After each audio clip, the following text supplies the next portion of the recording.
இந்த கூட்டணி கேள்வி குறித்து எங்கள் பொதுச் செயலாளர் திருமதி பிரேமலதா விஜயகாந்த் மிக தெளிவாக சொல்லியிருந்தாங்க. இந்த மாதிரி ஜனவரி 9 எங்களோட நிலைப்பாடை நாங்கள் சொல்கிறோன்ட்டு. யாரோட கூட்டணி என்ன இது எல்லா கேள்விகளுக்கும் ஜனவரி 9 உங்களுக்கு ஒரு தெளிவான விளக்கம் வரும். இன்னைக்கு நாங்கள் செயற்குழு பொதுக்குழுவில் தருமபுரியில் சொன்ன மாதிரி தமிழ்நாடு முழுவதும் சுற்றுப்பயணம் செஞ்சு எங்கள் கட்சியோட வலுவை நாங்கள் முதல்ல நிரூபிக்கணும்.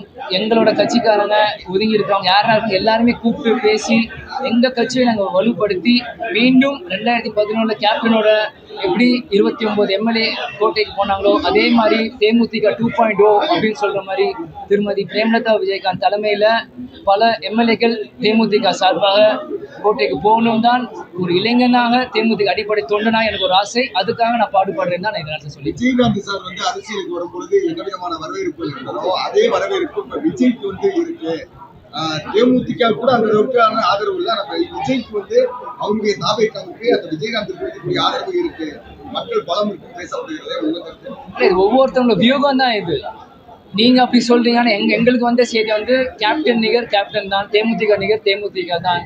இன்னைக்கு விஜய் அண்ணன் வர்றாருன்னா அது அவரோட பலம், அவரோட நிலைப்பாடு, அவங்க கட்சி. 20 வருஷம் முன்னாடி நீங்க பத்திரிகையில இருக்கீங்க, நீங்க போய் உங்க பத்திரிகையில போய் பாருங்க. அன்னைக்கு என்ன ரைட்டிங் உங்க பழைய மூத்தவர் கொடுத்துருக்காங்கன்னு அதை நீங்க பார்க்கும்போது நீங்களே கம்பேர் பண்ணி பாருங்க. தேமுதிகன்றது கேப்டன் இன்னைக்கு நடிச்சு நாளைக்கு கட்சி ஆரம்பிக்கல. கேப்டன் ரசிகர் மன்றமா இருக்கும்போது கட்டமைத்து ரசிகர் மன்றத்துல கவுன்சிலராக ரசிகர்களை சேர்க்க வச்சு பிறகு அதை கட்சியா மாத்தி ஒவ்வொருத்தரும் ஒவ்வொரு இதுவா ஒரு படத்துல வசனங்கள், அவரோட நாட்டுக்கான பேட்ரியாட்டிசம் எல்லாமே கத்து கொடுத்துதான் ஒரு கட்சியாக வந்தார். கேப்டனோட ஸ்டைல் அது வேற.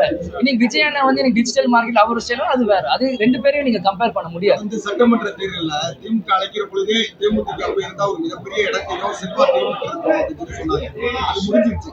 இந்த முறை திமுகவோட சேர்வதற்கான சங்கடங்கள் என்ன சார்? இணக்கமா திமுக கூட இணக்கமா தான் தேமுதிக இருக்காங்கன்ற மாதிரி ஒரு தகவல்.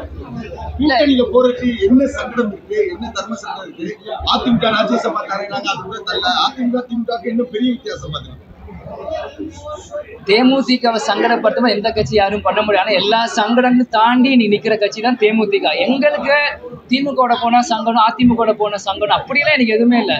நாங்க பழசோ புதுசோ எதுவுமே பார்க்கல. இன்னைக்கு நாங்க எல்லாருமே இன்னைக்கு நிக்கிறோம்னா நாங்க அரசியல் பழகியிருக்காக நாங்க கட்சிக்குள்ள வரல. கேப்டனுக்காக தான் இன்னைக்கு நாங்க உட்காந்துருக்கோம் அரசியல் மேடையில. இன்னைக்கு கேப்டன் ஆரம்பிச்ச கட்சி தோக்கக்கூடாது, அவர் ஆரம்பிச்ச கட்சி ஜெயிக்கணும். இன்னைக்கு நிலைப்பாடு என்ன? இன்னைக்கு நிலைப்பாடுல யாரோட கூட்டணி வச்சா நம்ம ஜெயிப்போம் அதைத்தான் நாங்க சிந்திக்கிறதால முன்ன பின்ன எல்லாமே அப்படி பார்த்தா கலைஞரையே தான் கேப்டனுக்கு கல்யாணம் பண்ணி வச்சார். பிறகு அதுவே அரசியல் கால் பண்ணிச்சு ஆச்சு.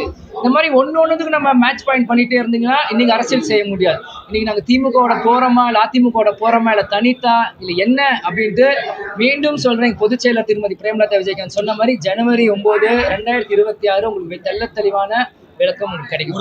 திமுகவோட போறதுக்கான வாய்ப்பு இருக்குன்னு நினைக்கிறேன். உங்க வியூகம் அது உங்களோட, எங்க வியூகம் நாங்க ஜனவரி 9 நாங்க சொல்றோம். Thank you sir. ஒரு நிமிஷம். இப்ப கடந்த சில நாட்களுக்கு முன்னாடி பாத்தீங்கன்னா எடப்பாடி தலைமையில கூட்டணி ஆட்சி தமிழகத்தில் அமையணும் அவர் அமித்ஷா சொல்லியிருக்காரு. இதை நீங்க எப்படி பாக்குறீங்க? சரி, அமித்ஷா என்ன சொல்லிருக்காங்க, கடந்த சில நாட்கள் தமிழகத்துல எடப்பாடி தலைமையிலான கூட்டணி ஆட்சி தான் மீண்டும் 2026 அமையும் அப்படின்னு இருக்காரு. இதை நீங்க எப்படி பாக்குறீங்க? கண்டிப்பாக கூட்டணி ஆட்சி தான் அமையணும், அதை நாங்க வரவேற்கிறோம். ஆனா அது திராவிட சித்தாந்தங்கள கூட்டணி ஆட்சியா தான் அது அமையணும். வேற யாருக்குமே இங்க இடம் இல்லை. இது தமிழ்நாடு என்பது திராவிட நாடு, திராவிட கொள்கையை கொண்ட கட்சிகள் தான் கூட்டணி ஆட்சி பெறும். அதுக்கான சாத்தியம் இன்னைக்கு எல்லாமே இருக்கு. சிவகங்கை மாவட்ட திருப்பூணத்துல விசாரணைக்கு அழைத்து செல்லப்பட்ட ஒரு நபர் இப்ப இறந்திருக்காரு. தொடர்ந்து அந்த மக்கள் போராடிட்டு இருக்காங்க. காவல்துறையோட இந்த நிலைப்பாடை இப்ப நீங்க எப்படி பாக்குறீங்க? எப்ப நடந்தது? நேற்று நைட்டு விசாரணைக்கு அழைச்சிட்டு போயிருக்காங்க.